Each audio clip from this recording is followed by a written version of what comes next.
Radio, te imaginás cualquier cosa, es impresionante. Te armás un teatro. AM530, la radio de las madres de Plaza de Mayo.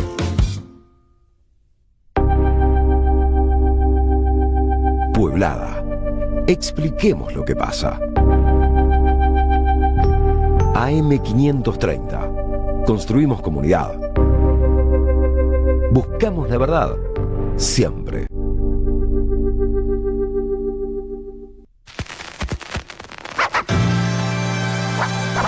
8 horas, 1 minuto y volvemos con Pueblada. Vamos a seguir hablando un poquito más sobre todo esto, sobre el nuevo acuerdo con el fondo, sobre la devaluación, sobre el presunto pase exitoso a la fase 3 y si efectivamente podemos festejar que se culminaron la fase 1 y la fase 2 del programa de Luis Caputo al frente de la economía de nuestro país, o si tenemos, por el contrario, que preocuparnos y prepararnos para resistir, y de otras cosas también, porque la semana que viene también está anunciado un paro universitario para el miércoles que viene. Y bueno, vamos a estar charlando un poquito de todo esto ahora en este bloque de Empueblada. Mientras tanto, recordarles que pueden escribirnos y bueno, ahí vamos a ir tratando de leer todos los que podamos al WhatsApp al 11 3200 0530 o por el chat ahí en la transmisión en vivo por la plataforma YouTube en nuestro canal de Somos Radio. Estaba pensando que ya se cumple 1 año del gran paro universitario a Javier Milei, ¿no? Sí, ya se cumple 1 año y vamos a preguntárselo porque ahí ya estamos enganchados, conectados con Germán Pinazo, lo anunciamos hace un rato. Él es, bueno, además de amigo y colega en esta radio, vicerrector de la Universidad Nacional de General Sarmiento. Germán, ¿cómo andás? ¿Cómo andan? ¿Bien? Bien, ¿vos? ¿Nos escuchás bien? Bien. Yo los escucho bien. ¿Ustedes me escuchan bien? Ahí está, ahí, perfecto. Bueno. Veníamos hablando un poco sobre el acuerdo, sobre las consecuencias que tiene el acuerdo con el fondo y esto que el gobierno nacional vende como un exitoso pase de la fase 2 a la fase 3 del programa. ¿Qué reflexión podés compartirnos de esto? Sí. A ver, lo primero que tengo que decir es que el acuerdo con el FMI no se entiende al revés, sino es en el marco de que fracasó lo que era el plan económico del gobierno. La palabra plan económico me parece que además es muy grandilocuente. El gobierno lo que venía haciendo casi de manera exclusiva en materia económica era tratar de tener pisado el tipo de cambio, mantener el dólar cerca de los 1.000 pesos, y por otro lado un ajuste fiscal enorme, digamos. Esas eran básicamente las únicas 2 medidas que tenía el gobierno en materia económica, y casi también el único objetivo de manera excluyente era contener la inflación. Y en ese sentido fue, entre comillas, exitoso, y después si querés hablamos un poquito de por qué entre comillas. Lo que sucede, digamos, y esa es una estrategia, digamos, en Argentina más vieja que la escarapela, digamos, el día en que vos puedas sostener un tipo de cambio fijo, un país que tiene alta inflación progresivamente va reduciendo esa tasa inflacionaria. ¿Por qué? Porque si vos lográs sostener el tipo de cambio y tus precios van creciendo más de lo que crecen los precios de tus socios comerciales, el freno a la inflación doméstica es la importación de productos, digamos. Muy sencillo, vos te haces cada vez más caro en dólares porque el tipo de cambio se mantiene fijo y entonces es más barato importar. Por eso, por ejemplo, los últimos datos de comercio exterior de febrero y marzo muestran que las importaciones crecieron muchísimo en relación al año pasado, muchísimo más que las exportaciones, que igual crecieron un montón. Las exportaciones están en el primer trimestre del 2025 en récord histórico, y las importaciones también, digamos, pero mucho más.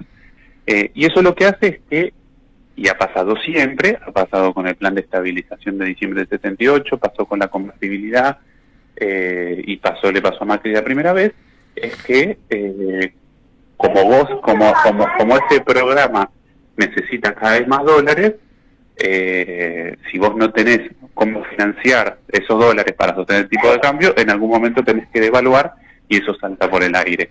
Eso fue lo que le empezó a pasar al gobierno, que hizo que termine con el Fondo Monetario Internacional. Eso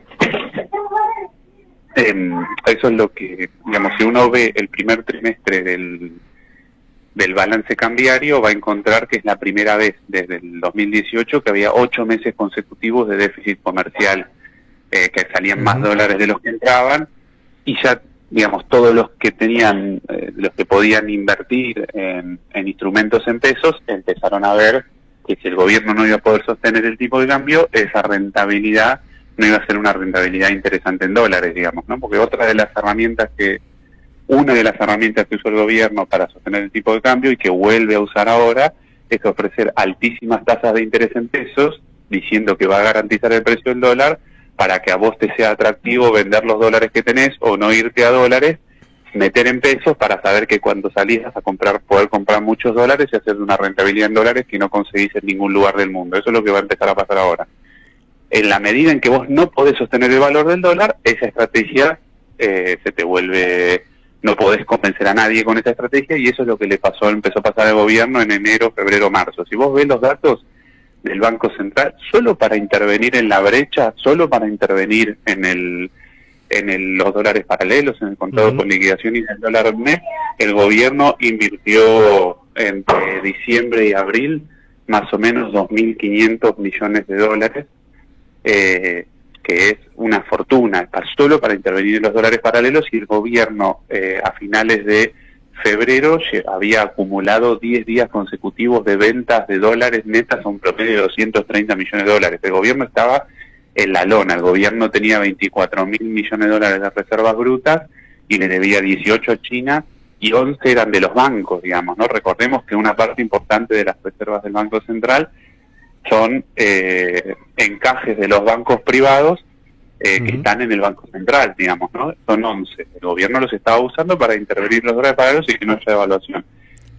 En ese contexto que se explica el acuerdo con el Fondo Monetario Internacional, en tratar de salvar la ropa, digamos, ¿no? En tratar de que no salte todo por el aire. Y esto no es otra fase, digamos, esta es la renuncia al único plan económico que tenía. Cuando el gobierno anuncia que devalúa, en un contexto donde tiene 3,7% de inflación, que ya tampoco venía pudiendo controlar la inflación, lo que va quedando claro es eso, que el gobierno renunció al plan económico que tenía. Lo vende como otra fase del plan porque levanta una parte del cepo para la compra de dólares de personas físicas. En ese sentido, el gobierno es muy bueno.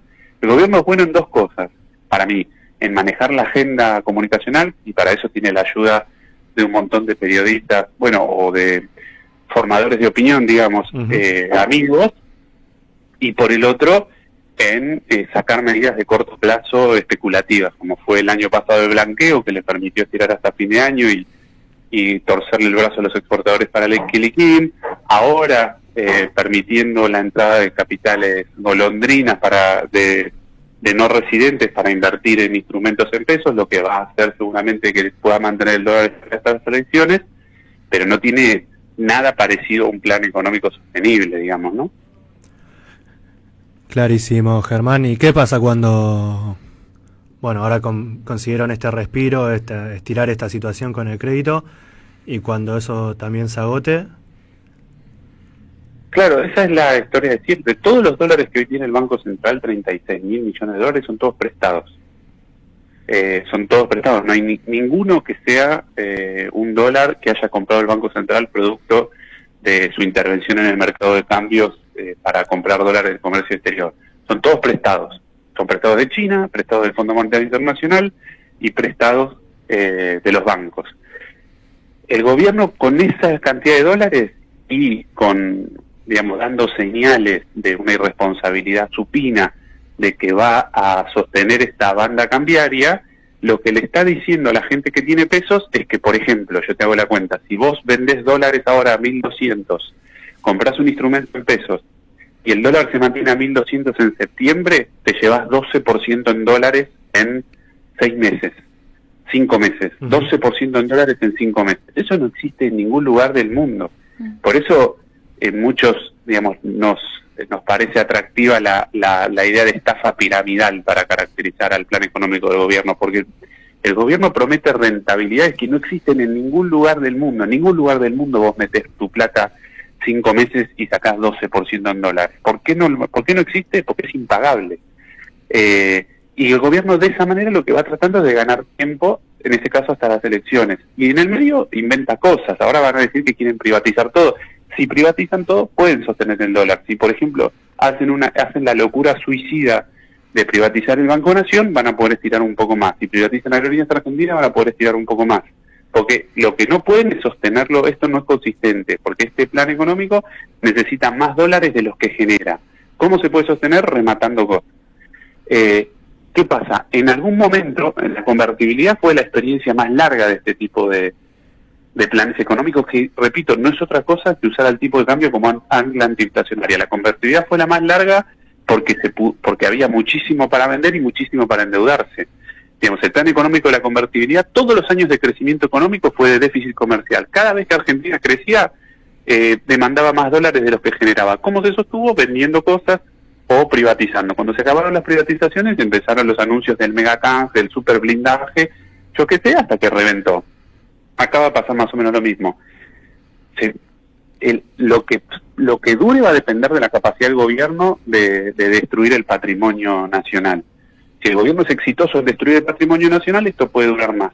Si no, va a durar menos. Y cuando reviente, que es básicamente cuando empiecen a haber signos de insostenibilidad cambiaria, como hubo en enero, febrero, marzo, los que vinieron a invertir en pesos se van a ir, y al resto de nosotros, el gobierno va a usar todos los dólares prestados para garantizarles esa rentabilidad en dólares, se van a llevar esa rentabilidad en dólares, y a todos nosotros nos va a venir una bruta devaluación y nos va a quedar la deuda. Digamos, eso es la historia que ya nos pasó muchísimo, digamos, ¿no? Con lo cual tampoco tengo que ser una persona extremadamente lúcida para entenderla. Germán, buen día. Acá te saluda Priscila. Y bueno, venías hablando más de lo macro a niveles más generales, y también venías comentando esto de, bueno, se corta este plan económico con la devaluación y ahora con el cepo también como propuesta liberadora justamente para las personas. Pero preguntarte en ese sentido, ¿qué efectos podemos ver socialmente, ¿no?, en la Argentina hoy, a mediano, a largo plazo, respecto a todo esto que venís comentando? Bueno, si el gobierno es exitoso, si el gobierno es exitoso en mantener el tipo de cambio estable, la contracara de esa estrategia económica de sostener el tipo de cambio es la necesidad de dólares. La otra contracara es que en la medida en que Argentina se vuelve más caro que todos sus socios comerciales, es menos atractivo producir acá. La convertibilidad tuvo el récord histórico en materia de desocupación. Hoy Argentina, en Argentina el mercado de trabajo tiene actividades que funcionan más eficazmente como refugio del desempleo abierto. Digamos, cualquier persona puede salir a pedalear antes que quedarse desocupado, y en ese sentido es difícil ver las tasas de desempleo abierto que hubo en la convertibilidad. Pero la contracara de esa estrategia económica es la falta de dólares y la dificultad para producir. Si a eso vos le sumás la desinversión, porque ¿qué podría compensar lo caro de la moneda para que vos puedas producir? Bueno, que vos desarrolles competitividad, digamos, que no sea por efecto monetario el tipo de cambio, que vos desarrolles tecnología, conocimiento, que eso tarda muchísimo, demanda un montón de inversiones, sí, y eventualmente vos puedas tener una moneda cara, pero pueda ser competitivo por el tipo de producto, por el conocimiento incorporado en las actividades que vos haces. Pero el gobierno paralelamente está desinvirtiendo a niveles suicidas en ciencia y tecnología, con lo cual tampoco parece que fuese por allá. Si el gobierno es exitoso en el largo plazo, si el gobierno puede sostener el tipo de cambio, lo que nosotros vamos a empezar a ver es que se va a deteriorar muchísimo el mercado de trabajo y las condiciones de trabajo de gran parte de la población. Y si el gobierno no es exitoso, lo que vamos a ver es, digamos, el que no puede controlar la inflación, digamos, en el corto plazo. Yo creo que abril y mayo van a ser meses de una inflación bastante alta y que es probable que si el gobierno puede sostener el tipo de cambio y se juega un pleno con todos los dólares que tiene para sostener el tipo de cambio, haya 6 meses de estabilidad cambiaria y la inflación vuelva a bajar. No sabría decir cuánto puede durar. Eso va a depender de la capacidad que tenga el gobierno de conseguir, de generar dólares, como fue esta vez con los préstamos. Digo, si el gobierno avanza, como anunció estos días, en una agenda privatizadora, digamos, ¿no? Si el gobierno avanza en una agenda privatizadora, quizás pueda tirar un poco más. Pero eso me parece que todavía hay que ver, falta para ver. Claro. Me agarro de una de las cosas que decías antes, Germán, respecto a la inversión en ciencia y tecnología. Leíamos un tuit, el programa anterior, en el que comparabas la erogación de dólares o el gasto en dólares para intervenir en la brecha cambiaria comparado con el presupuesto universitario, y en ese marco pedirte, bueno, que desarrolles de eso lo que quieras y que nos cuentes también, porque la semana que viene hay un nuevo paro docente, ¿no es así? Sí, efectivamente. Sí, yo lo que había hecho es comparar ese dato que te había dado antes, los 2.500 millones de dólares que el Banco Central había usado para intervenir en la brecha, para que no suba el dólar, y tratar de ver cuánto era eso en términos del presupuesto universitario, y lo que se veía es que el gobierno había usado esa cantidad de dólares, que es equivalente a un 30% más de todo el presupuesto anual de las 60 universidades del país, para lo que tiene que ver salarios, hospitales, funcionamiento, mantenimiento del campus, insumos para laboratorios, todo. O sea, lo que usó el gobierno para intervenir en la brecha era un 40% más que todo el presupuesto anual de las universidades. La verdad que es una comparación que hay que tomarla con pinzas, porque el Banco Central no es el Tesoro. El Banco Central vende dólares, y cuando vende dólares recibe pesos, digamos, por esos dólares que vende, pero en algún sentido, como el Banco Central no tiene dólares y después se endeuda en dólares y lo tiene que pagar el Tesoro, eso que está interviniendo el Banco Central es un ajuste a futuro para toda la población, y es un ajuste que va a tener que hacer eventualmente el Tesoro. Entonces, pero lo que era de tratar de poner, es muy difícil hoy con cómo está avanzando el gobierno en distintos frentes, tratar de instalar el tema universitario, digamos, ¿no? Entonces me parecía que la comparación con la magnitud de recursos que está usando el gobierno para intervenir, o que estaba usando el gobierno para intervenir en el mercado cambiario, era una comparación que podía ser ilustrativa de la situación histórica, digamos, del cientificidio que está llevando adelante el gobierno. El gobierno, nosotros estamos con un presupuesto prorrogado en universidades, y tenemos los gastos de funcionamiento congelados a valores de enero del 24, que ya habían sido congelados a valores de enero del 23 y ajustados en junio del año pasado en valores mucho menores a la inflación acumulada. Nosotros estamos en niveles históricamente bajos en términos de presupuesto universitario. Los salarios de docentes y no docentes están más de un 30% abajo de lo que estaban en noviembre del 23. Es imposible sostener el sistema universitario con este recorte presupuestario en docencia, y después en líneas presupuestarias que no forman parte estrictamente de los presupuestos universitarios, pero que hacen a la vida universitaria. Por ejemplo, el fortalecimiento de la ciencia y de la técnica en las universidades, o el desarrollo de infraestructura universitaria. El gobierno el año pasado ejecutó 0, o en el caso del fortalecimiento de la ciencia y la tecnología, redujo este año 3/4 partes de lo que había sido el presupuesto del 23. O sea, el gobierno está decidido a destruir la ciencia y la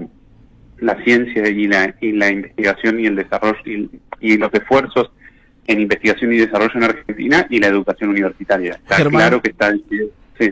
¿Cómo estás? Gastón Cardús te saluda. Preguntarte en esta línea de, vos mismo lo decías, ¿no? La inversión cero en ciencia y tecnología, y decías en infraestructura. en infraestructura, y decías el concepto de cientificidio. Bueno, se confirmó, lo dijo Francos, que no habrá nuevos ingresantes en el CONICET, ni que tampoco van a entrar los que están esperando hace más de un año y medio, que son los más de 800 que parecía que iban a entrar del 2023. Como para ir cerrando, o sea, ya esta entrevista, ¿qué opinión te merece esta situación?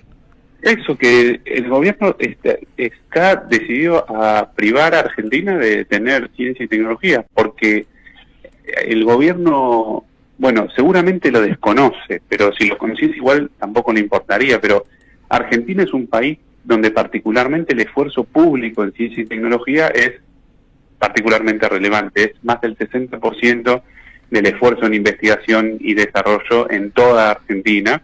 Y en el mundo, no solo en Argentina, son los estados y las universidades quienes explican 2/3 partes de los esfuerzos en el desarrollo de las ciencias básicas en el mundo, porque las ciencias básicas son un tipo de conocimiento que no siempre es mercantilizable y que en los casos donde es mercantilizable igualmente es muy riesgoso. Por lo tanto, es el Estado el que hace esos esfuerzos que muchas veces van a pérdida para que después el sector privado pueda hacer desarrollo experimental, por ejemplo, ¿no? Eso pasa en Argentina y pasa en el mundo. En Argentina, particularmente, te repito, el Estado tiene un rol, es el 60% de la inversión, y el sector privado invierte 3/4 partes de lo que invierte en desarrollo experimental. No hace ni ciencia básica ni ciencia aplicada. Por eso es que el año pasado es el primer año de los últimos 20, si yo mal no recuerdo, donde el sector privado también incorporó menos trabajadores en investigación y desarrollo, porque si no hay inversión pública en investigación y desarrollo, tampoco hay inversión privada.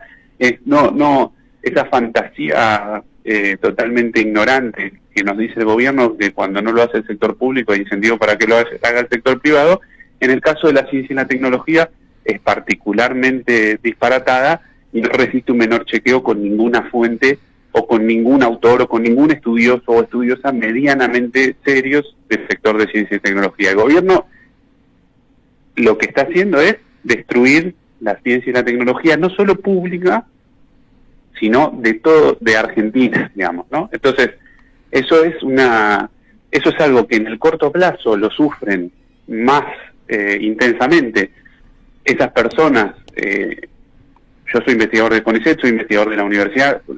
Esas personas que hicieron un esfuerzo muy grande, que estudiaron, que pasaron por concursos, por un montón de pruebas y que llevan más de 10 o 15 años formándose para especializarse en una actividad que necesita muchísimo conocimiento previo, esas personas hoy lo sufren, son quienes lo están sufriendo directamente, y para una parte de la sociedad y esos comunicadores amigos del gobierno quieren venderle al resto de la sociedad que este es un reclamo corporativo de esas personas que hoy ven afectado su trabajo, digamos. Pero lo que en realidad, el problema acá es que cuando esto se rompa definitivamente, los que vamos a sufrir va a ser quienes estamos en el sistema científico, pero toda la sociedad. Cuando mañana alguien quiera ir a un hospital y el médico sea un médico que se formó peor porque su profesor o profesora no tenía recursos, porque no le pudo dar clase, porque no tuvo las herramientas para estudiar, o cuando alguien quiera hacer un puente, o cuando alguien pase por un puente que está hecho más o menos, porque no hay profesionales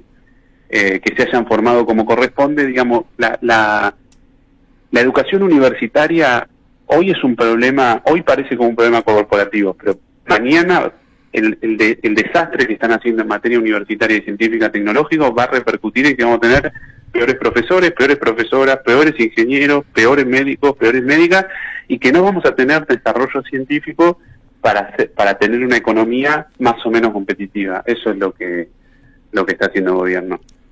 Bueno, muchísimas gracias, Germán, te agradecemos por la claridad, la palabra, y te trasladamos también los saludos que nos han llegado varios al WhatsApp agradeciéndote.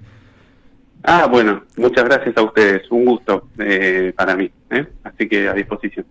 Lo mismo. Bueno, hablábamos con Germán Pinazo, vicerrector de la Universidad Nacional de General Sarmiento, y bueno, y enseguida volvemos con otra entrevista. Pueblada, en la radio de las madres. AM 530. Construimos comunidad. Buscamos la verdad siempre. Deja tu mensaje en nuestra línea de oyentes de WhatsApp 11 3200 0530. Somos Radio.